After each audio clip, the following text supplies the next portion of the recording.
someone you are. Okay.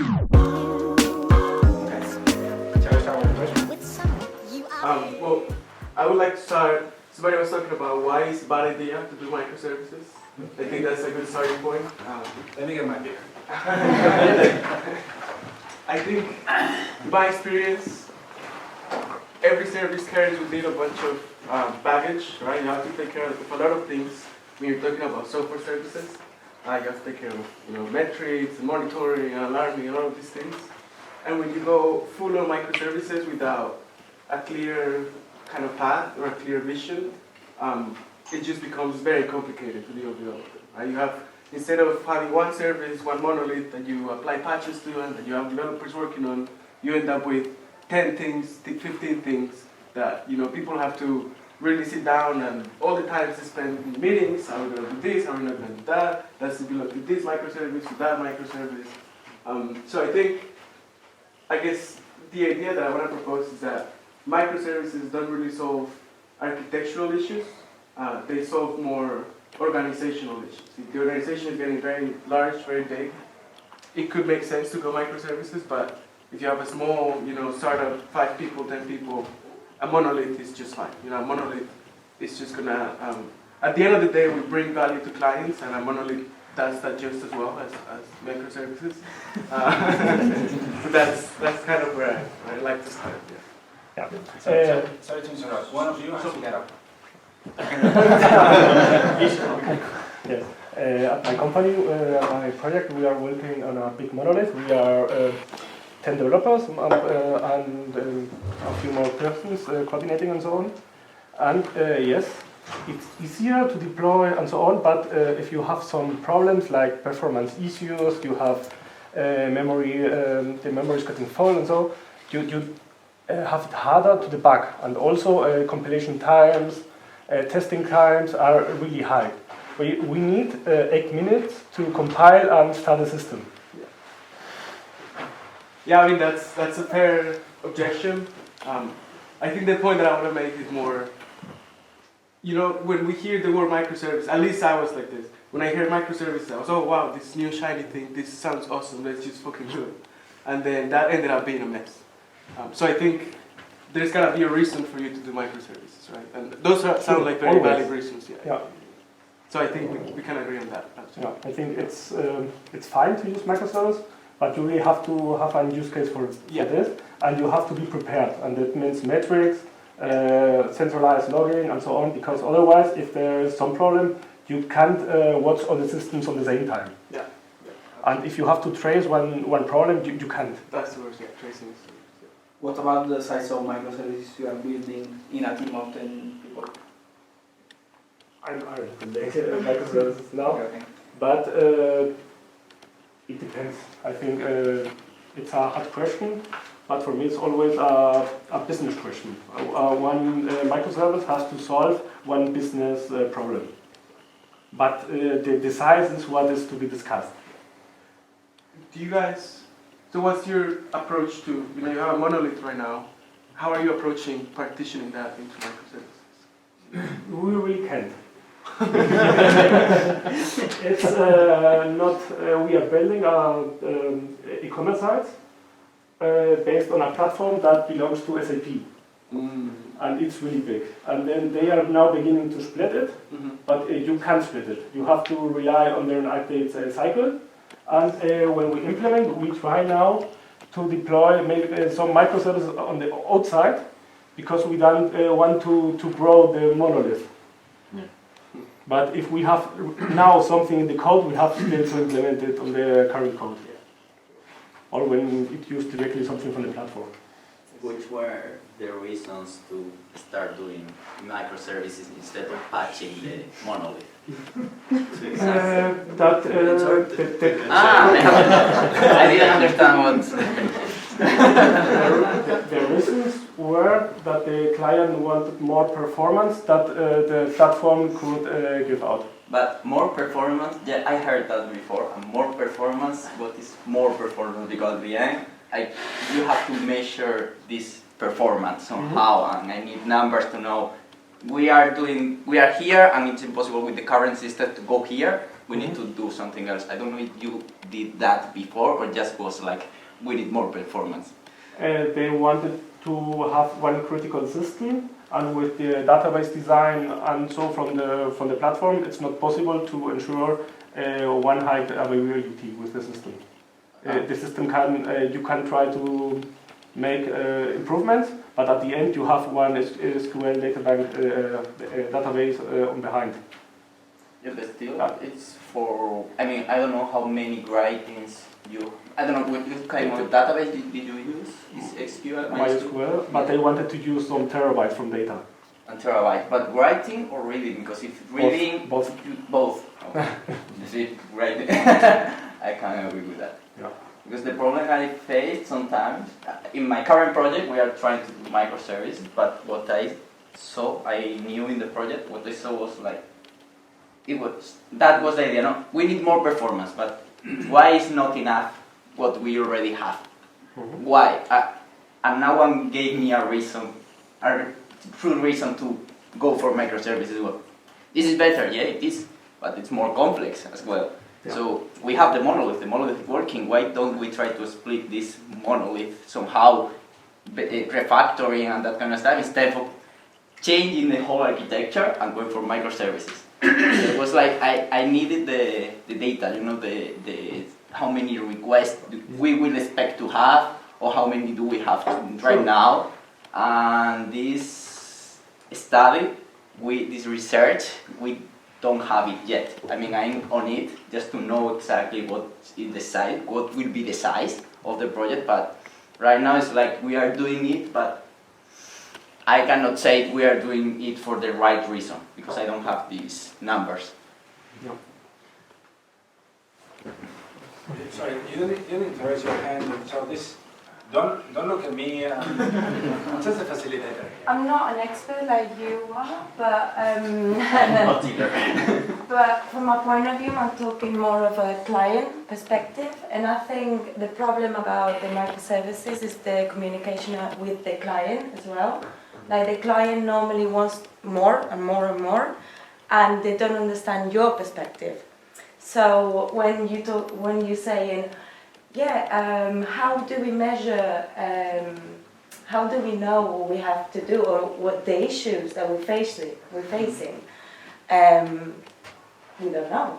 We don't know because the client doesn't know neither, and we don't know how to face this, and we don't know how the microservices are gonna do the issues, like face the issues neither. So I think it's the communication in between the client and your point of view as well. So.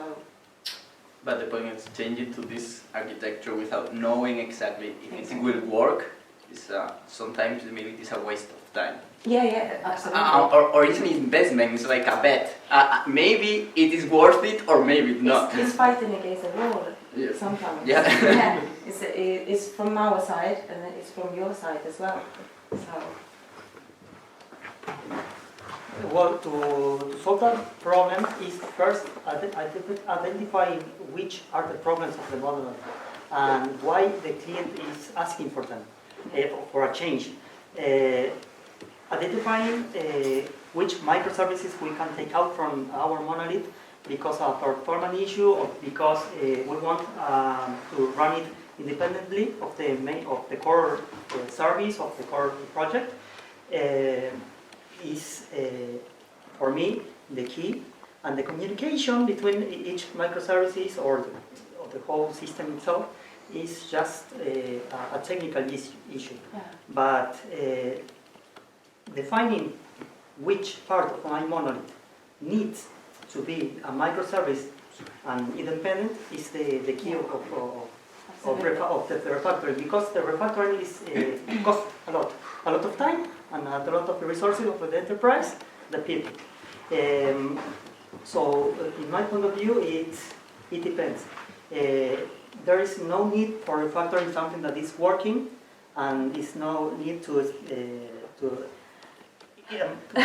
is. If it's working, okay, but if it's working not really well, then it depends. if you have enough resources in your enterprise to That's the issue.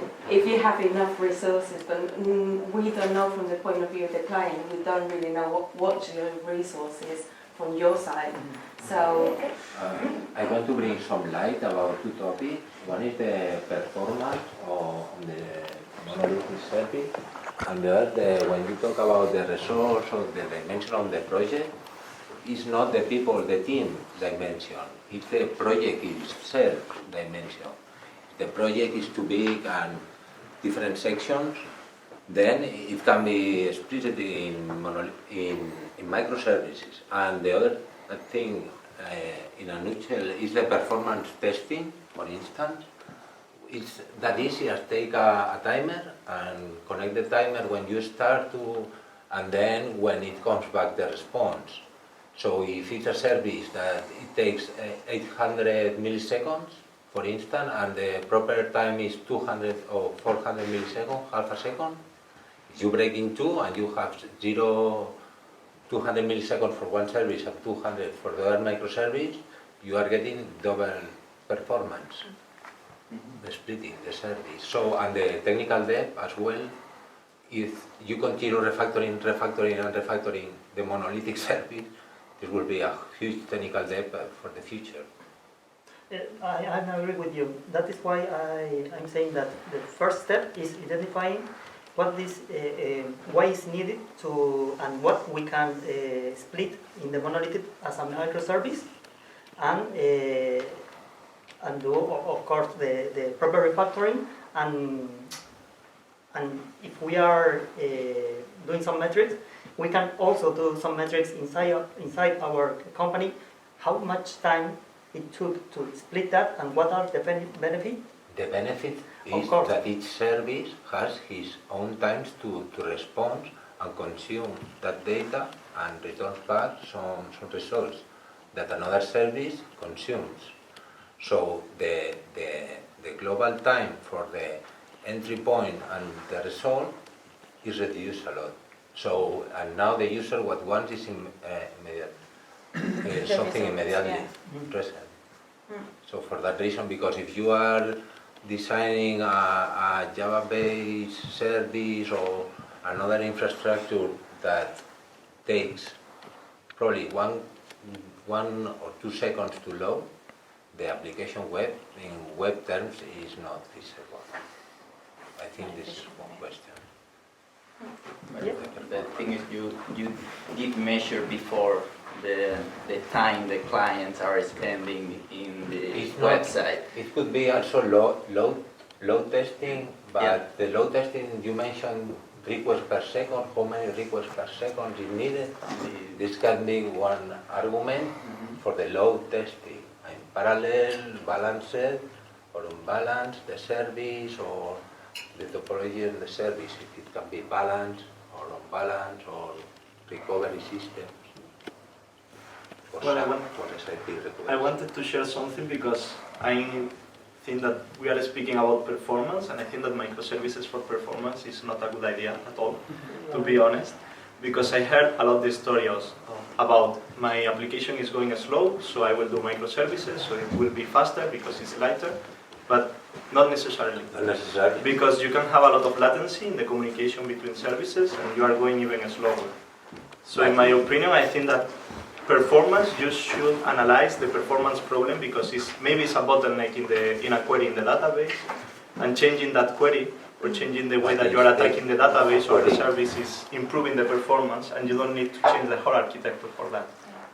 So, in my opinion, the microservices make sense if only one small part of your application is having 100 times more load than other parts, and maybe you need that specific part to be scaled up. But how you identify this part in a monolithic service that is huge? Instead, if it's a microservice, you can identify each point, the delay, the cadency on the... But if you have a well-designed monolith, you have different modules inside the monolith, and you can detect which module is... For example, but you know, for example, the module is this thing that is going, for example, in a taxi application, an example. maybe it's booking a service, Yes. a taxi or something like that. And if you have a correct design monolith that has different modules, you can detect that all the calls are going there, or the 90% of the traffic is going there. But these are different. These debug the application and then find this module. And with microservice, the latency can be identified in each service, and if they are stored on cloud, the latency. But in the monolithic modules can also be well identified, and you can do some benchmark testing on it. And you detect that that module is really heavy and the workload is too high. Yeah, split it. I would like to add something to what you said before, because you said that whenever you go to microservices, maybe you are not improving the performance because you have now multiple calls between systems. And then this latency is for sure higher than going directly to your monolithic database. So in my experience, this is the usual mistake that everyone does, and is splitting some part of your monolith in another microservice and not replicating data. So whenever you are not replicating data, you need that call to that monolith, and then you are not solving these performance issues. So this is the usual mistake that I see all the times, because replicating data is hard, and this is what takes more time and resources to do it properly. Also handling the data consistency and everything. I think also the problem is normally developers are used to develop the code in a synchronous way, and that means if you have to make 5 requests, you make them synchronously. It's the normal way to develop, and how we are used to in the most of the languages. But with microservices, it's good to make asynchronous calls so that you call all the dependencies on one time. The request gets dispatched parallel, and then you don't have to add all the request times to all other services. You can really wait for the maximum request time. Yeah, but in a monolith you can do also that parallelly. That's correct. In a parallel way. I mean, okay, microservices has some advantages, but sometimes I see a lot of discussions about things that you can solve with the microservices that you can also solve with the monolith. And that's something that for me is like strange, because I heard a lot of time. With the monolith I cannot deploy fast. Maybe it's not true. Maybe it depends on how you build your monolith and how is the modules in your monolith, and things like the performance problem and things like that. So I think that the value of microservices, one of the main points of the microservices is what he said, there is an organizational structure inside the company. Maybe if you have more than 100 developers, it's crazy working in a monolith. You can't. But a lot of problems like performance or things like we are discussing now, the request that you cannot do it in a parallel way and things like that, you can do that in a monolith, I think. Yeah, you can. It's true. But for me, the microservices is better for one thing, and it's that you can build really every microservice with the required database, with its own database. So that means that you can also do this with the monolith, with the modules. But I mean, really, you don't have to decide at the moment. You can switch easier, because the monolith, if you want to change something, you have really usually dependencies between the modules. And then it's not so easy to update some version or change the database, because most of the modules share the same database, or this are issues that I already had. And for me, it's also not only because of this topic, but also because of you can deploy faster. Now on the cloud, you need to scale out. And then if you deploy one monolith that needs 3 minutes or 5 minutes to start, then you are 3 minutes too late. But so these dependency problems, for example, they become more aggravated when you go to microservices. Like in a monolith, you have dependency problems. When you go to microservices, you have consumers to libraries or whatever, and you don't know what they are, because you have 10, 15, 20 different systems that you have to take care of. So that's when you have to think about, okay, do I do monorepo or do I still do multi-repo? So I think microservices you know, I think we need to be careful when we do microservices, basically. That's kind of the point that I want to make. Just be careful. But the same dependency, the same dependency It's not that you have dangerous. in the same dependency that you have in a monolith, you have in microservices. So instead of being direct dependency between modules, as in a code call, for example Java, Yeah. you have it over the network. Yeah, but I'm speaking not about service dependencies. I'm speaking about library dependencies that you can really say, okay, I want to switch the database and I can do it fast, or I know this service is having a bug with this version. I can downgrade the database. So there's one thing that I would like to point out. I attended a very good workshop by Mark Richards, which is an expert apparently on microservices and helps companies implement microservices and microservices architecture. And he never points out the modules or splitting modules monolith. Like monolith implies that monolith is modular. If it is not modular, it is a big ball of mud. So we're in the left, more to the left than a modular, right? So a monolith, we can have a good monolith, a modular, and we can have these different databases. So when we're talking about what we're talking now, we're, let's say, more to the left. Okay, although I right build a monolith with the models separately, also with the dependencies separated. Okay. So if you're talking about a monolith, like a parenthesis modular monolith, so you can have different databases, right? And you can have different. Sure. So if you're in a in a monorepo environment, and you can have different library versions. No? No. Monorepo, you only have one version of every library. Depending on the language, I think. I think it depends on the library. At least in Java, I think you can have multiple. Yes, with this container Docker? No, I mean, in one monolith you can have multiple versions, wrapping it with what's the name? Modules. Yes, now with the new version with models, yeah, for example. Yeah. So. I guess I want to add one more thing. So the flexibility that microservices gives you, you can choose any technology, any database. This sounds nice, but I think in practice it becomes kind of difficult, right? Because we all know that we get to a company, we get to a place, we look at a software piece and we're like, Jesus Christ, what's happening here, right? And then if you have if it's a company that has Monolith and maybe Python and Angular or whatever, and you know those things and you only have to learn those things. But if you get to a place where they do microservices and everything gets to pick what they do, so you get to a new team, okay, I know Python, I'm good with this, but then the next team does Java and the other team does Go, and you're like, what am I doing here? Like, where should I focus on? So that, a lot of people play that as a strength, but I think it can also be, something to think about. So much flexibility doesn't necessarily mean happier developers, because it could get overboard. It could introduce a lot of overhead when it comes to switching back and forth.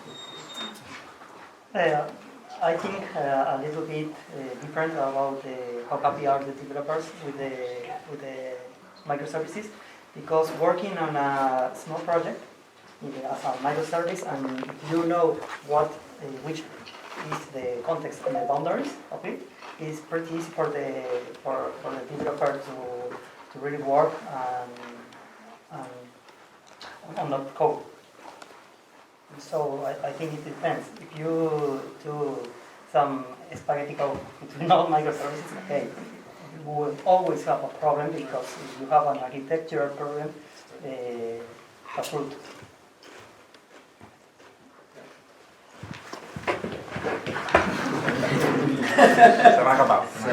So to wrap up on the performance thing, you mentioned improving the locality of data. Is there any other kind of performance gain from switching to microservices? For me personally, like microservices is like purely organizational. It allows teams to organize themselves, provide services, and work on their own, basically. Separating as long as they're interfaced through an API or whatever. It's amazing, right? You can have big teams that are working on search, on recommendations, things like that.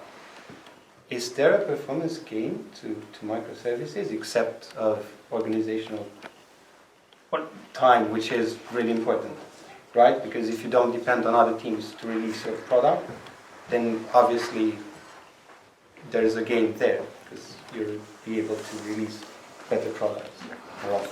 I mean, I think that if you are moving your data locally, so each service has its own database. So that database, you can scale it independently of other databases. So while that database is not hidden that much, because you are only talking to that database, even search engine or whatever, because you mentioned search. When you are doing a search and you are not hitting that database when you are doing any other action, then I think that since that database is more free to answer to your queries, that database will be faster. But I totally agree with you. I mean, for me, the huge gain of moving data locally is organizational, because you don't depend on anyone else, and also about reliability, because since you are owning your data and your service, if the service that you kind of depend on is down, you can just ignore it, because you are replicating the data of that service locally. So you are not depending on that. I would like to add something. So imagine we're in a monolith, parentheses, modular monolith, right? So whenever I talk about a monolith, it's always a module. Yeah. And we always have the code base in Java or Go, or it doesn't really matter. So I am performing the search that Odin was mentioning, and I'm doing it, I don't know, with a library or even manually with Go. And then suddenly I realize, okay, if I switch to another technology that has a wrapper or a connector for, I don't know, Redis or some technology, I can get 10x performance gain on this very, very specific part, because there's a technology out there that helps me do this. Of course, you can always say I can get the connector for my technology, right? But maybe the connector is not there. So it's fair enough. So it's the flexibility of being able to choose your tech stack as well.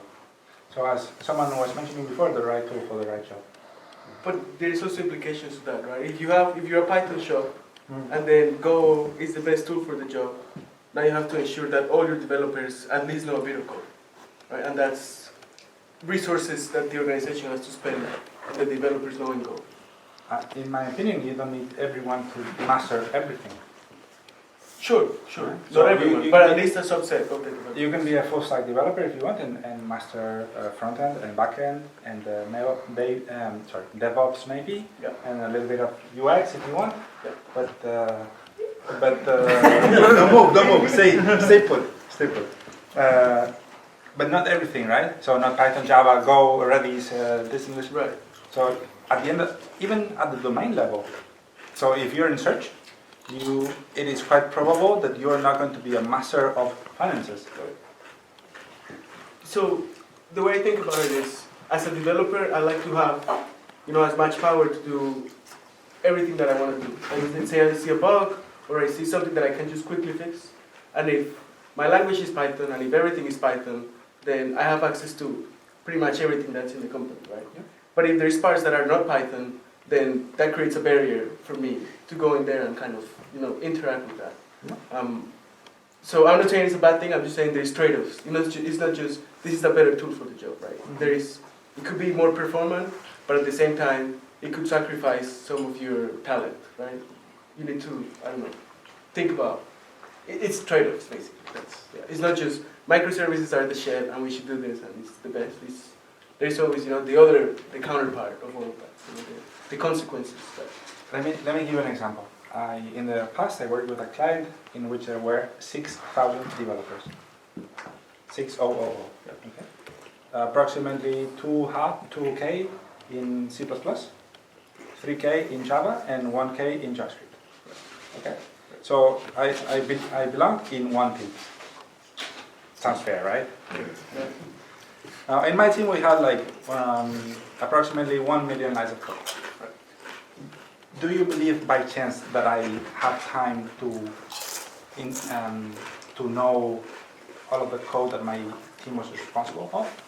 No way. No. So what about next team? Either. What about the team in front? Either. Right? What about another technology? Either. So at the end of the day, the technology is me or not. Right. Because I don't know anything of what they're doing.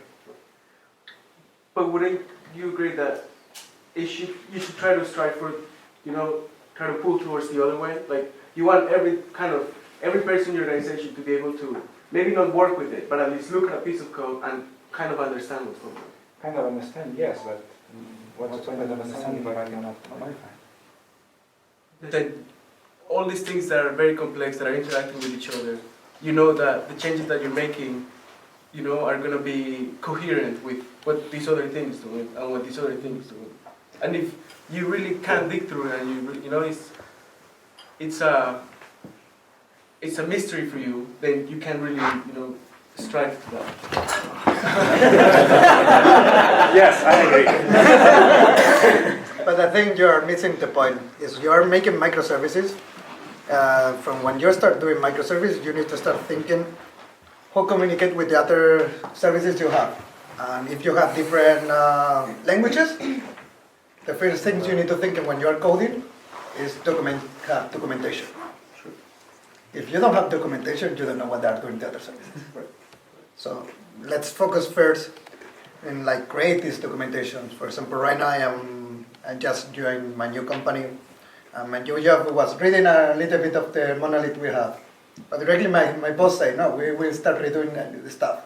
So we pick small things, like the menu of our website, because it's generated by database.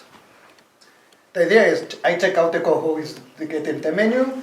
It's possible to do a microservices, because I will create a separate database, and we'll have. So he gave me some tools. We have this API platform. It's working with PHP because I'm a PHP developer, but it's a CRUD system. Okay, but it's so funny. You only need to create as an entity, and when you create the entity, it's automatic documented. So you know what it's doing. You know it's doing with a get, is create a new one. With a post, is delete, create a new one. With a get all this. With a get, post, you create a one. With a put, you update one. With delete, you know. And so you know what they are doing because you are touching resources. Because you have a good documentation, they are talking about resources. So if you have a same thing, so you have an event-driven domain design, like a design by event. You need to document what it's doing in RabbitSQL each event. So you don't need to, you always forget the perspective, oh, let's code it. No. First be abstract, because microservice means abstracts this, everything. So if you don't understand abstract, maybe we need to learn maybe less pragmatic and try to focus is why we are doing microservices. Because we want to be more abstract and less pragmatic. If not, if we want to be more pragmatic and more directional languages, let's call everybody to Rust. Yeah, I think there is I think all of us as programmers, we always push for documentation and quality in code, but the reality is, I think it's otherwise, right? The reality is, there is a guy, he needs something done, and you're the one doing it, right? And there is a time constraint, and there is resource are constrained, right? And of course, we all try to write as much documentation as we can, but the best documentation is the code, right? You're not gonna find better documentation than the code itself. No, really. I was in this kind of situation as well. I have a few years of working with this. And yeah, my first API was I created a really good documentation, but was, at the end, was not shitty documentation, was shitty application. So, everybody understands what it's doing and what it's not. But the problem was not properly, another person with more experience picked something different. So the thing is, if you focus in coding, maybe you have finished your task, but you are doing properly the task. It's like something I've been learning by the time. Meanwhile, I prefer in the beginning of a project, and if I just now I'm really going to more software architect, because I am thinking a little bit more. Really set up everything really abstract and thinking of it a little bit. Take 1 hour, 2 hours and thinking where you're coding, except that coding programmatically and you have solution, yeah, for sure. But if you're focusing, like right now we are doing a microservices, I do in abstract way. So it's like, I am creating an application, an SDK for connected if we use an HTTP client, and will be connected with everybody, and you can reuse it. So the idea is reusing as well sometimes libraries. Because if we do like in Cascade, yeah, maybe it worked, but if I want to reuse it, maybe not. As maybe it's set down a few minutes, 1 hour, 2 hours, thinking a little bit, pick a paper, write it, and put everything online. Yeah. I think it's what I are learning in my experience. So this can apply as well for Monolith or microservices. Yeah. Microservices is more solving problems in distributed way. Does anyone have a story of migrating a monolith to microservices? From my point, I'm just starting, so, but in my case, more people maybe they have more experience than me. I started migrating Microservices, do you know the website? Yeah, that was a very old, complex website in PHP, spaghetti code basically. And we did an event storming and to start basically get the ubiquitous language of each one of the bounded context, and we divided basically the application in bounded context. So since we were 5 or 6 teams, we decided to assign bounded context per team. So we started dividing the monolith in services, not microservices. So yeah. What's the difference? The thing is, It's not so tiny, that bigger. the thing is, people say that micro is bad wording because people is probably too extremes. Like I don't know, Monzo people, they are 150 people and developers, and they build like 1,500 microservices. It's 10 microservices per person. It's crazy. They have only one database shared, that is a Cassandra. So they probably took the microservice word. It's like Too far. yeah. So for me that's the difference. No, a service is like maybe it could be a bounded context, depending on the size of the team that is owning that bounded context. But yeah, depending on the scale of the organization, could be a very very tiny service or a bigger one. In my case, my opinion. And can I ask, how was it split, and how did you, how did the migration go? It's still in How did progress. they talk to each other? It's still in progress. I'm not there anymore. I changed company. Because of Well, in fact, no, it's a very complex migration. So, but as far as I know, teams are really happy to own bounded context. They are completely at 90% independent in to take their decision on how to build each context. And for example, one is the search part that is big, and there is the listing. There is another one that could be, I don't know, the contacts, that is the messaging part, and another one is the whole ads stuff. Is like, it's not an entity, but it's like ads publication. We are talking about Microservices. I assume we all know that it's a classified ads website. And there were probably more than 10 bounded contexts.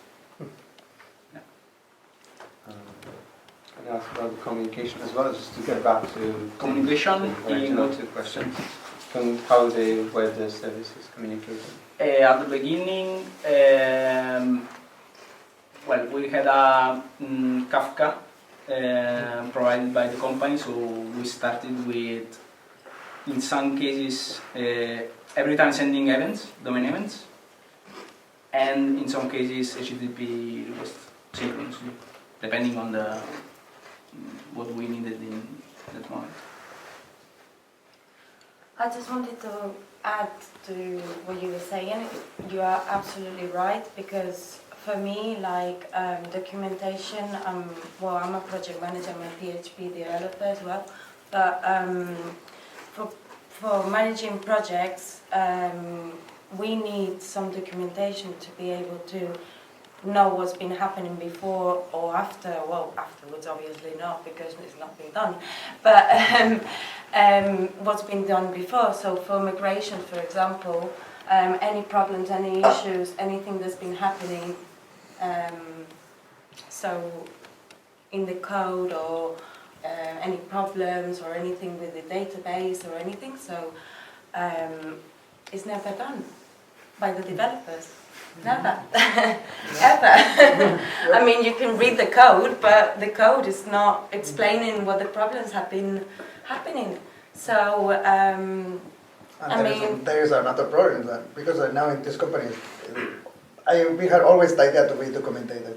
In my previous company, we have been working with different APIs. I was doing an API for application we create for Correos, and I documented it. But my bosses say, no, we hide it only for developers. Well, I think it's like but I created by default. It's a waste of time for a lot of companies documenting things, and I think it's key to doing things right. Yeah, for me, it's documentation, the endpoints, like what you can enter, what is the parameters you give, and what you resolve. That is the idea, is the minimum concept we need to have it. Because document the code, it's harder. Well, yeah, and but document what is the entry point, what is doing, and what you have a result. If you have a 401, a 404, 201, 203, and depend what this means, this kind of code. Yeah. We understand what is TTP code, but for people who don't. Yeah, absolutely, definitely. And also, if someone leaves the company or whatever, what happens afterwards? Like, nobody knows what's been happening before when someone left. So I think it's absolutely key to microservices, I think, or services, if you want to call it, afterwards, you know. The thing is, when you go to microservice, probably is when it's too late.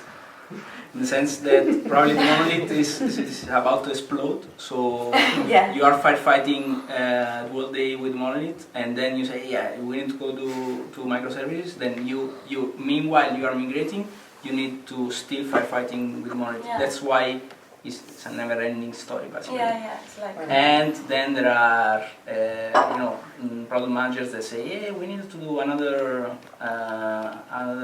feature, okay, but I'm still migrating. Without this migration, I cannot, or otherwise I need to do it in the monolith. Yeah. So there is sometimes there is a problem. But I think this equilibrium of developing and documenting stuff is kind of hard, because we think... It never happens. It never happens because it's not a developer thing, it's a human thing. Yeah. Because we don't think in the future. It's hard for us to think about the future, what will happen when someone comes on a year, because this is more a company stuff. But I think, like myself, I'm thinking maybe what I'm going to eat tomorrow, but not in next year. You know, it's like. I think it's a project thing. It's a resources thing. It's a company's thing. It's about a whole project. I mean, if the company wants the project to go on well and to carry on well and to develop well, then you will be obliged to do it. But you still have requirements in the present that you have to satisfy in the present. Yeah, and then you have requirements that you have to satisfy in the future. Absolutely. So the point is, having this equilibrium is like, no, you don't, from my point of view, it will be nice if you will have everything documented, but I know this is time. But you think that if you do things right from the beginning, you will be doing things right? Maybe you don't have enough information at the beginning to do things right. But when that's things are right, fault, then. When things are right, because if you see the code you did 1 year ago, maybe it's not yeah, right. True. And there is another thing about documentation. The thing is, when your team, that is not one developer team, is big enough to own the service or the business, the part of the business that is in charge of, is not changing every 3 months the team.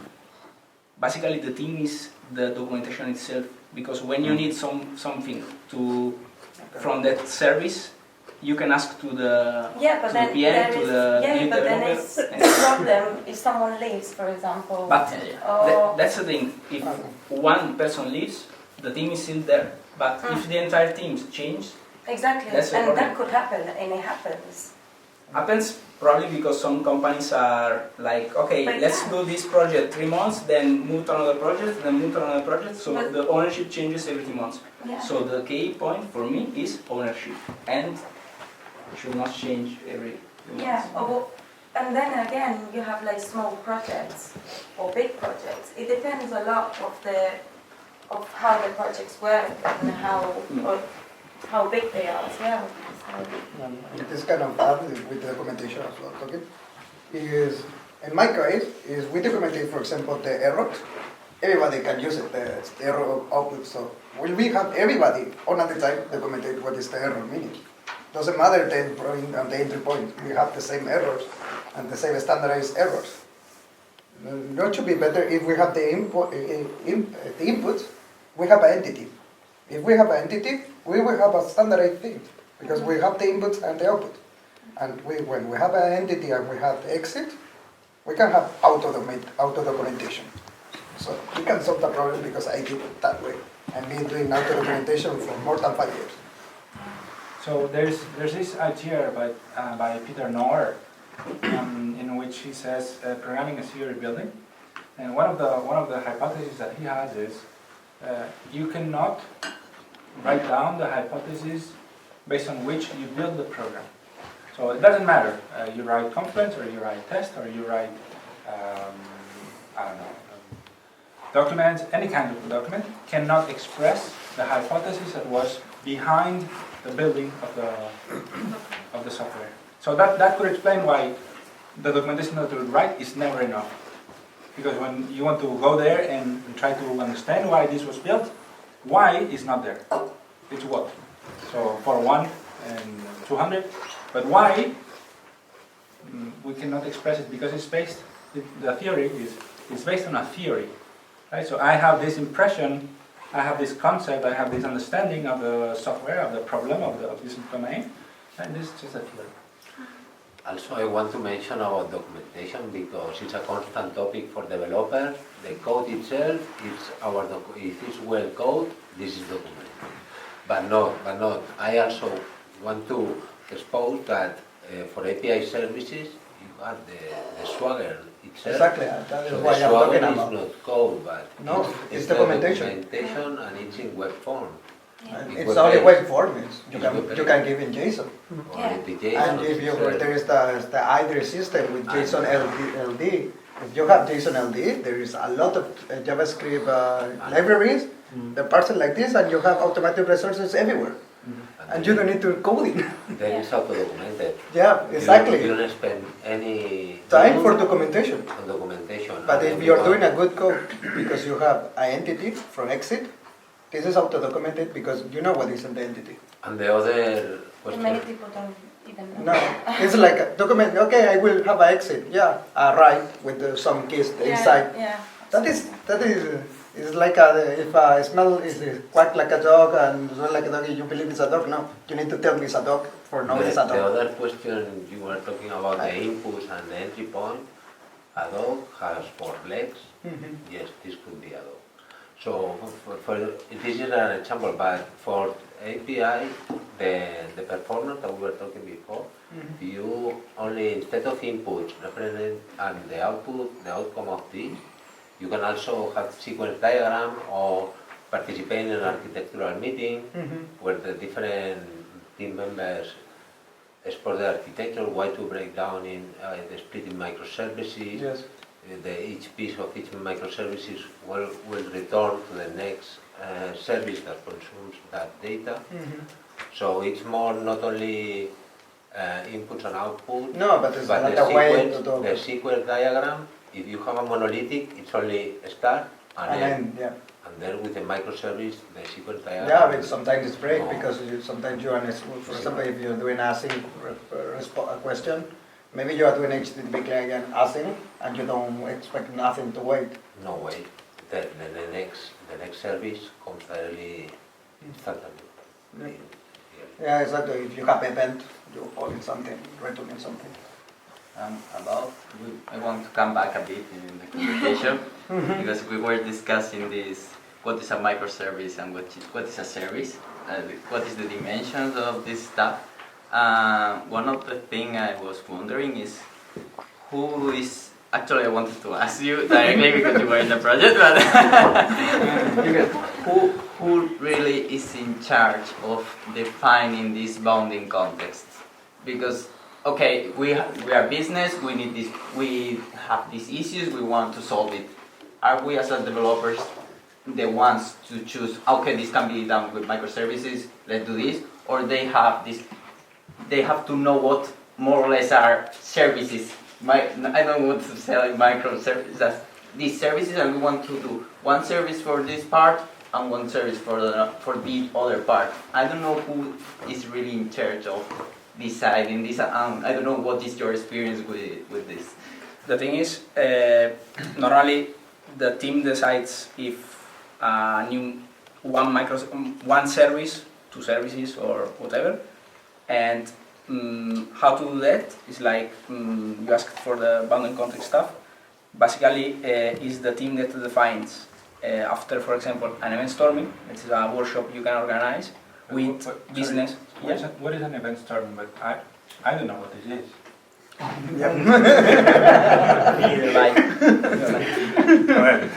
Explain Well, basically, explain it to me as if I didn't know what that is. And we don't know what it is. okay, basically is a workshop to put in a timeline the whole events that happens in a site probably. So basically in a business process. Exactly, business process or an entire site or multiple business processes. Okay. There are, for example, typical workshop that people do is like big picture. You know, you have a company or a site, and you put in a wall, in a very big wall, that is basically is a timeline, and you put events there, and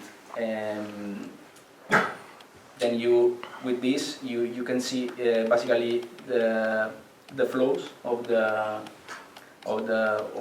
business processes, and then with that you can identify ubiquitous language. That is basically the language that business should talk with you, that you are the developer, so you should talk the same language.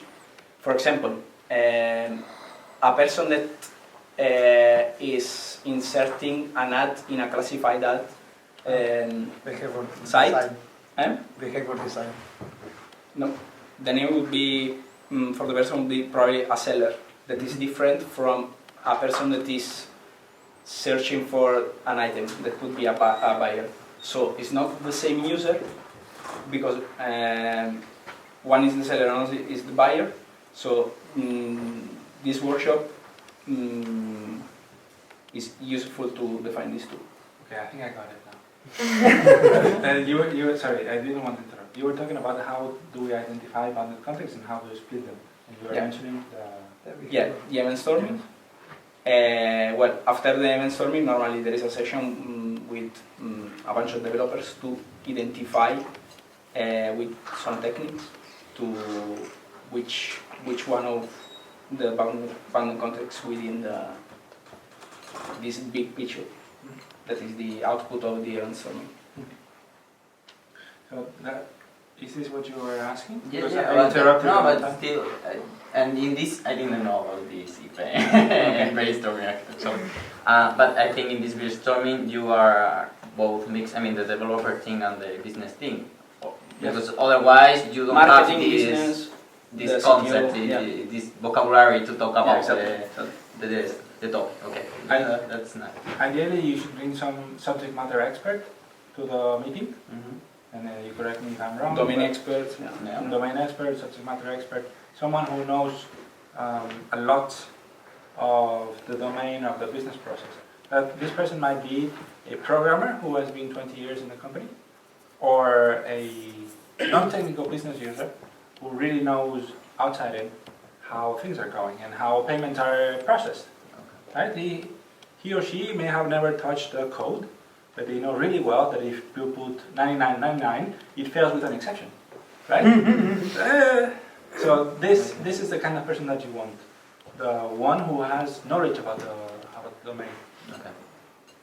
Yeah, in this event storming, also something that is useful for doing later services or microservices or whatever is defined in the ubiquitous language that is also related with domain-driven design. Because in this kind of workshop, usually you have some developers, some product experts like product owners or project managers or users or designers, whatever, who knows things about the platform. And you notice in this kind of workshop that you call the same in a different ways. So what for you is, I don't know, a slot for a visit, for the product owner is booking, and for another one is, I don't know, an event. And it's a good exercise to put this in common, because that's super important for doing later microservices. Because you need to know in which part of the whole product, what does that mean? Because maybe an event in this part of the system means something different than in other part of the system, and you need to define that with the product experts. Microservices or a monolith with modules, or I don't know, for example, a monolith that divided in bounded context too could be another pattern. Yeah, in fact, if you want to go to the patterns to go to microservices from a monolith, maybe that's a, I don't know if it's a pattern with a certain name, I don't know if anybody knows it, but the first step is doing correctly the modules inside your monolith and have every bounded context well defined, so it's easier after that splitting up independent microservices.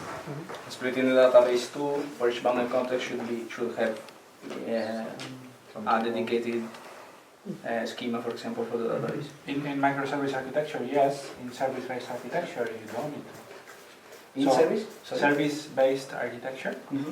So this is another architectural pattern.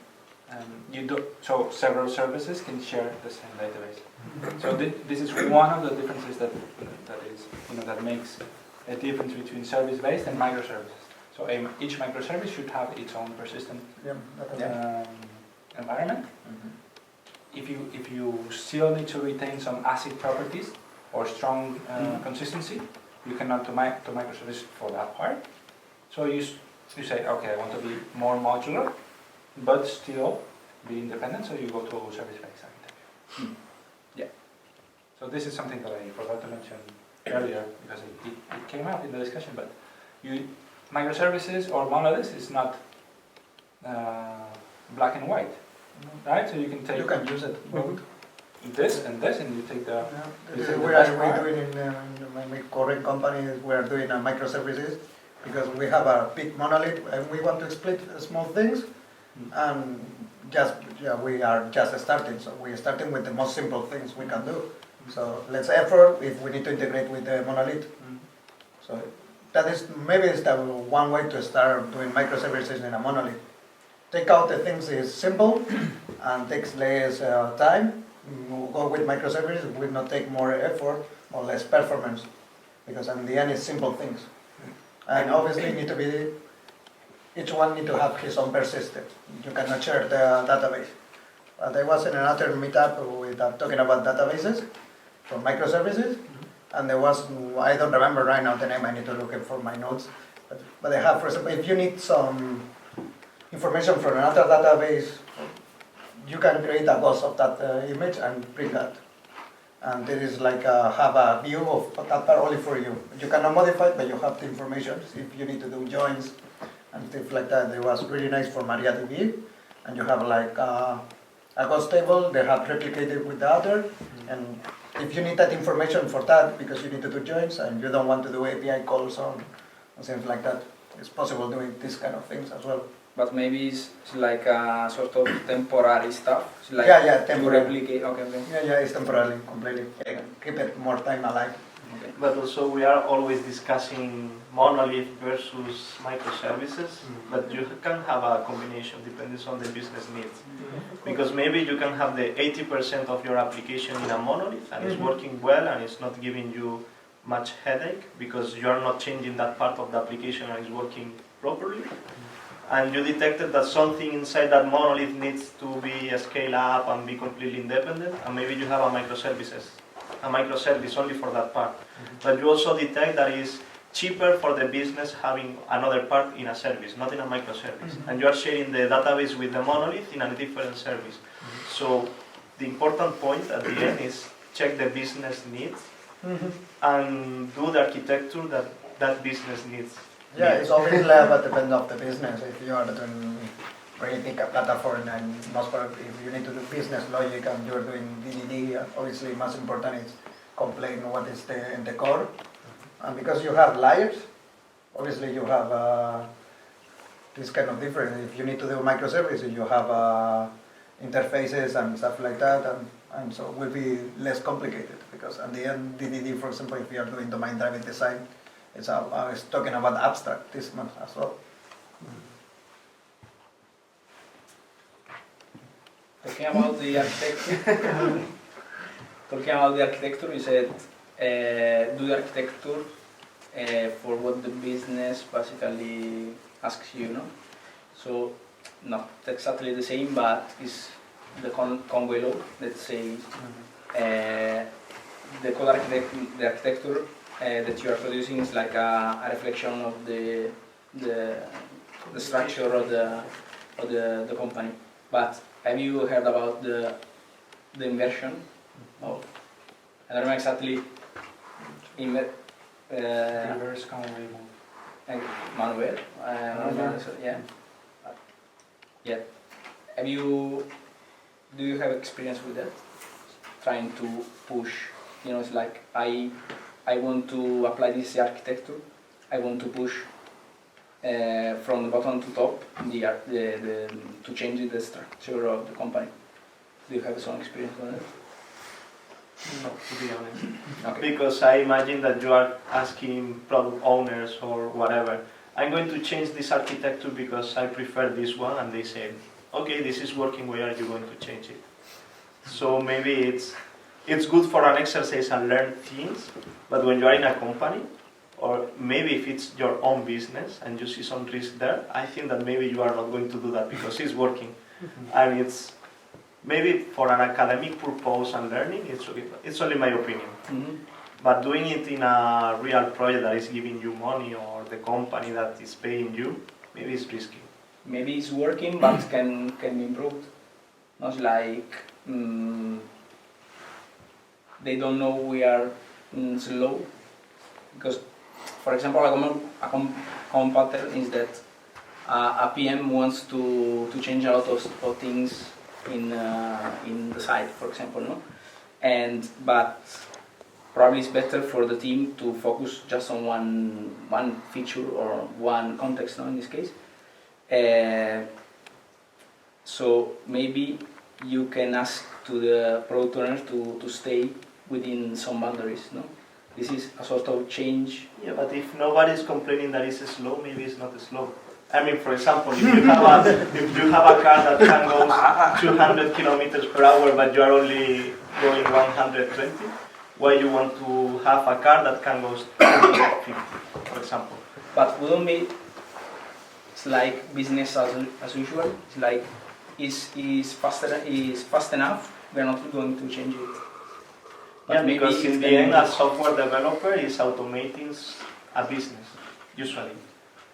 So we as a developer, maybe it's cruel saying this, but we are turning or doing in a more efficient way something that the business is selling. So in the end, business is ruling what we are doing. Okay. I think this can happen organically. So if you take take an idea and you develop it and you turn it into a project, you eventually create traction and you will get a manager on top of you. So it's not that I refactor a code and now I have to have 2 product owners, but I create something that will eventually need more people on board. And I think that's how you eventually shape the structure of the organization through code. I would like to know more about what you're talking about, like going the other way around. Like, I've never heard of it, but I think I've encountered this problem, like getting the programmers saying, okay, like me asking, I want this, and they saying, no, it's gonna be like this, okay? So I would like to, I mean, I don't know if I'm explaining myself right, but so what exactly were you referring to is really interesting, because if you want to do that, you really, really, really need to know how does this company work. Yeah. You really need to know in depth how this company works and how to the littlest thing how this company works to be able to do the software exactly what they need. So how would you do this? How would you actually do the team actually can do this? I mean, it's really difficult. Yes, it's not something you can do the first month, for example. Yeah. You need some knowledge, but for example, the event storming can help you. Yeah. Because in this big picture, you have what basically the business developer, the CEO probably, or the PM or the head of PO knows about the business. Yeah. So so you would start by being very general, suppose being very with the services, with what the company needs, and then you would like trickle down to how would you do, I mean, have you had any experience with this? Have you? Yeah. And how did it develop? Can you explain a little bit, because I'm really interested actually. Well, basically with this event storming, we defined bounded context based on the event storming. Then we organized our teams. Imagine, for example, we have thinking about a classified ads website. There is a part that is the searcher, where you can search ads, and another part where you can create ads. Okay. Okay, so these are 2 different bounded contexts. Okay, main parts. Exactly. Yeah. So previously there were several teams working on both of these. So there were a lot of not deep knowledge about the search and not deep knowledge about the ad insertion. No deep. So when you focus one team on the search, another team on one or multiple teams, on these different bounded contexts, then you can go deep.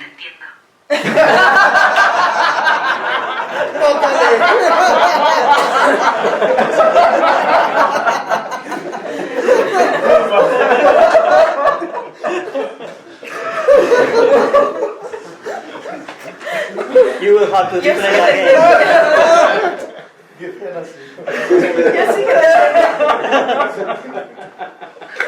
Yo sí que lo entendía. Too difficult for Siri. Exactly. Don't ask so much. Yeah, continue. Okay, so where I was? Okay, so when you have deeper knowledge, each team has deeper knowledge of each context. So when you, in my case, we did this. So slowly they get like deeper knowledge of the how do they get like how because with training with the do you do like how do you just starting developing that context. Just developing Exactly. just developing because the when the you software. imagine you're on a website, there is a lot of code, there are a lot of business rules, a lot of I don't know, business processes. Yeah. When you start developing as a developer, for example, a little bit on one, another one, Yeah. you don't have deep knowledge of each one of the topics. So probably it's better if you focus on just one topic, and you can go deeper in that topic. For example, we are using Elasticsearch for the search context. So the developers had the time to go deeper and optimize Elasticsearch. Okay. So the performance will improved. A lot of stuff Okay. you can do with Elastic. Okay. But if we don't have time to go deeper in that, the search performance is basically is not optimal, and yeah, that's. Okay. So basically, when you say that to the PMs, it's hard, but you need to explain and to them, and sometimes it works. Okay. I can add something to this before. Go. Quickly, one thing I think you don't need to everything have like this deep knowledge of everything, but at least know who knows this, who has the information in the company that can give me this knowledge if I need it in one moment. That thing is for me very important, because we can generate some kind of walls sometimes that we don't dare to ask another team because we don't know what they are doing, or we don't get along or something, and if we have this, we don't have this wall, and we can simply ask them, how do you do this? Can you explain? Do you have the time to explain me this? Yes, but it will be easier. In this sort of thing, what I'm trying to think is that if you get to develop a software that is really like specific, maybe there's no one in the company that can help you. Do you know what I mean? That's the thing. What I'm getting to is that for me, for example, I'm having an idea in my head, and it would be really difficult for my team, for example, to do something like this and to get to develop a program or a software that on their own, for example. So it would be time-consuming, it would be resource-consuming, it would be really difficult to do it for themselves, if you know what I mean. So in that sense, I'm getting to the point that how do they do it? I mean, if there is someone that can help you, yeah, of course, hands up. But if there's not, it's resource consuming and it's time consuming. So. I would like to add something to, because you're talking about the organizational structure and having PMs asking for features or whatever. So first you have to differentiate between PMs, which are project managers or product managers. Whenever you have product managers, you have people that are expert in certain topic. They are doing discovery, they are doing experiments, they're investing a lot in a small part of your business. Because if you have project managers that are, all of them are developing projects in the whole business, then you don't have this deep knowledge in any of the parts. It's difficult. Yeah, exactly. So microservices is just it's making a little bit easier to have this deep knowledge in certain areas. So you have developers very focused, as he said. I mean, I was working with him, so I know that's the case. So we have a team very focused on the search stuff, so the search results improved a lot, the performance improved a lot, even the technology that we were using, we watched Elasticsearch, so the team were used to that, so we have a huge expertise on that area, on that team, and also not in the technical part, but also in the business area, because the product manager of that started to understand how the search engine worked, and so we have a lot of improvements in that area. That product manager before were doing, as the other product managers, every change in all part of Minanuncio or whatever, and it was hard to take advantage about from over our competitors. Yes.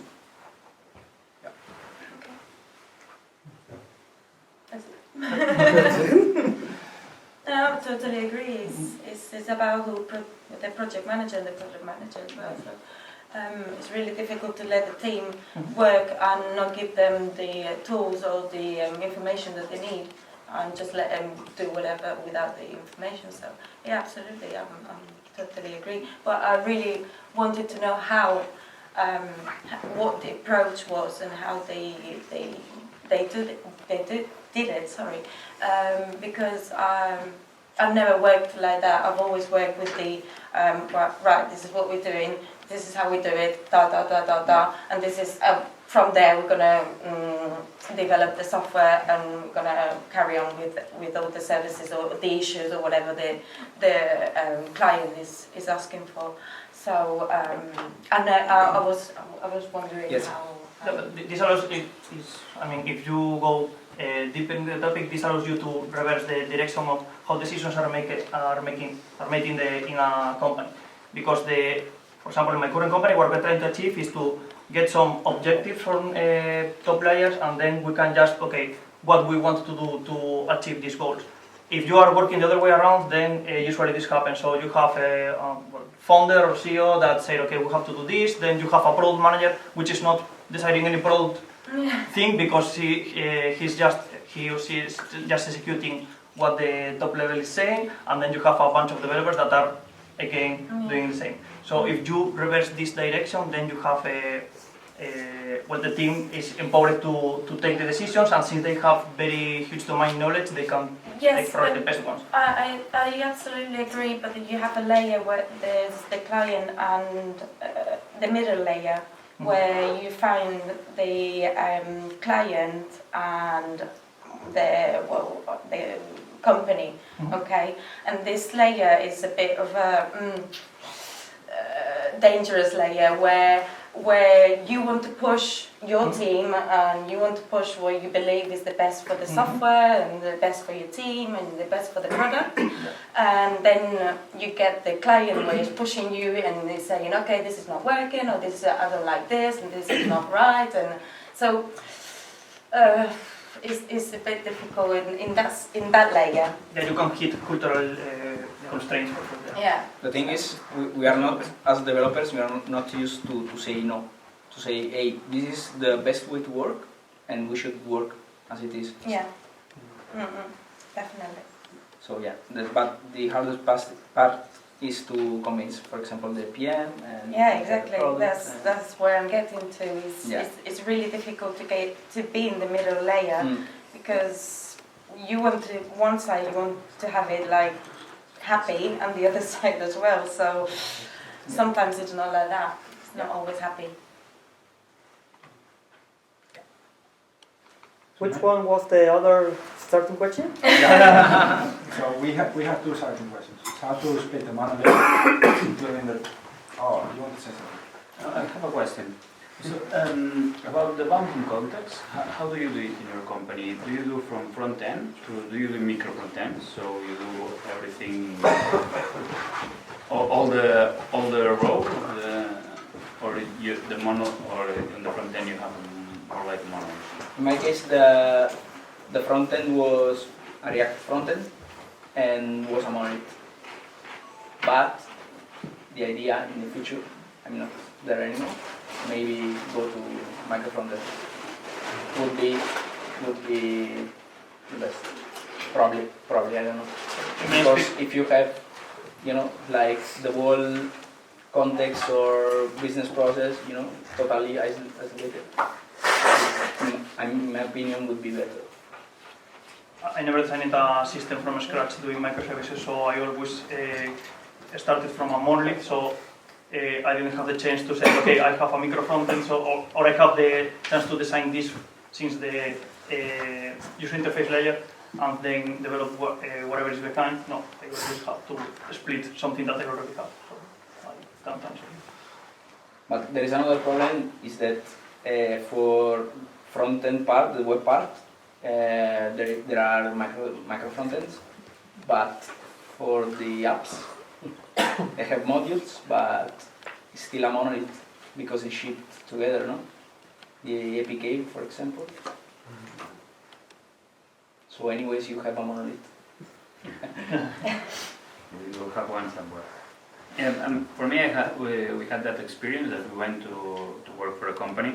That company was already well structured in the all the backend, it was all microservices, many of them. But for the front end, it was more like a kind of a big monolith that was really, really hard to work with and deploy. So I was interested in see if anybody had approached any solution for it. I think that micro frontend is still something new. Yeah. So let's see when frontend our friends to that. Yeah.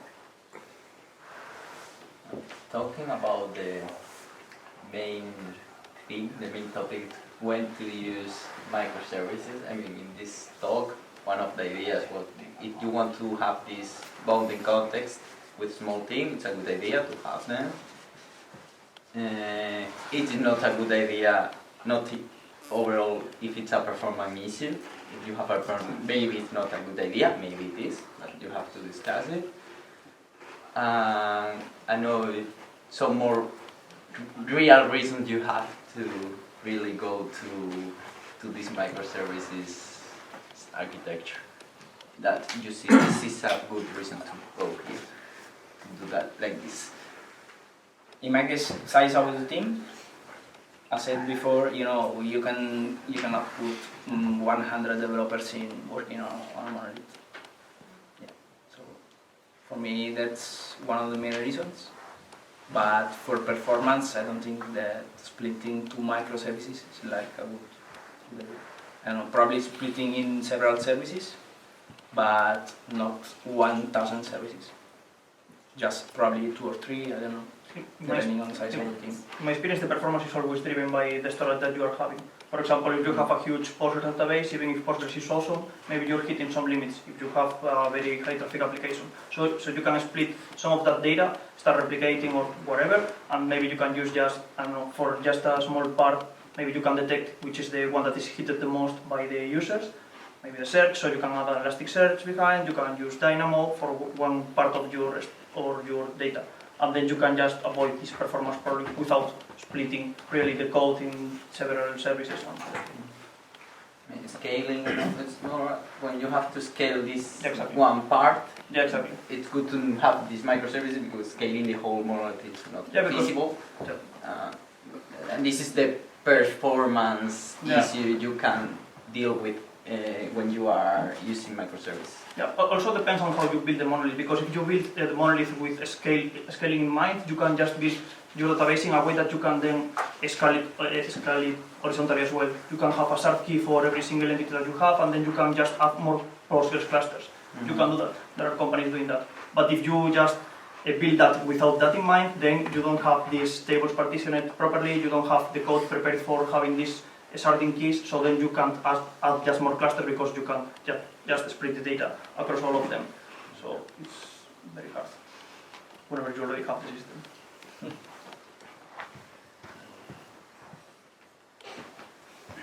I wanted to add something. We have been talking a lot about performance and performance improvement, and we've been talking about several pieces of technology, including Redis or Elasticsearch or whatever. So I wanted to tell you how I see the issue, which might not be the correct one, okay, but this is my point of view. I never optimized before having found and having located the bottleneck to the system. So there's something called theory of constraints. Does it ring a bell? Theory of constraints? No? Okay. Can you please explain it to me? That basically, there is always a bottleneck in a business process. No? So it can be code, it can be the database, or whatever. Or it can be the organization, right? Or it can be one person out of the team, or it can be anything, right? Or my Jenkins is damn slow. So you always need to optimize it there. And how do you know it's there? Because you add metrics, you add the processes, you add something, so you treat it like an experiment. So what I usually do, unless I have a very clear intuition in my mind, like very, very clear, I try to find the bottleneck first. Because we were discussing, oh, my monolith is very slow. Okay, so my first reaction is, let's write microservices, right? And then you realize, after 6 months or 1 year of writing, rewriting no, it was a database that was slow. And then you go to business and you say, you know what? I have a very good joke, okay? Sit down, you're gonna enjoy it. So this example is stupid, right? It's very simple. But I had a client in which they said, oh, my database is very slow. I need to get rid of MariaDB. And I said, why? It's very slow. Okay. That part I got. Why is very slow? Oh, because my monolith takes a lot of time to respond. I said, did you take a look at the slow queries? No. Okay, good. Let's take a look there. And there were 5 queries taking 80% of the CPU time. So, if my first intuition had been, let's rewrite microservices, I would have spent a lot of time for nothing. So my point is, never try to optimize before having the metrics first. Before having CPU or memory or time, latency, whatever KPI, whatever metric is important for you and for your business, don't do it with that. I agree with you.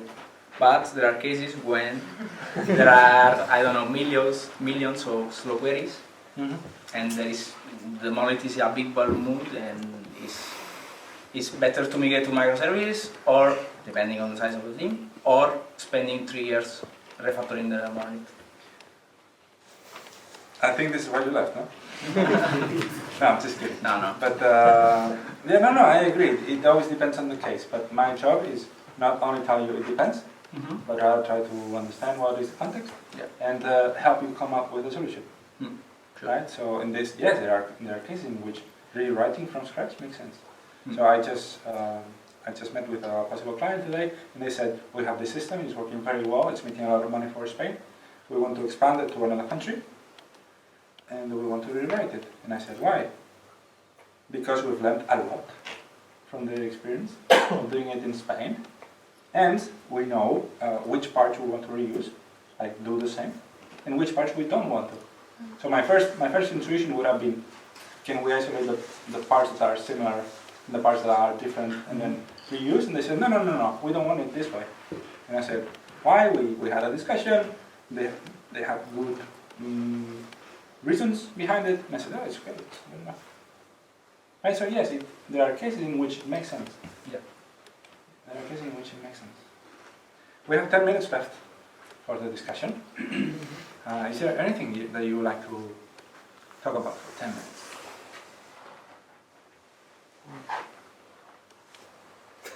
So we can take a step back and go to the second question, right? So at least we'll give it a...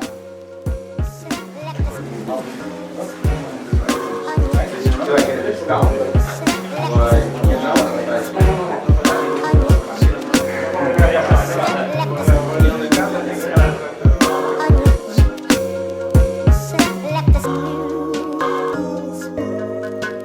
With someone you are.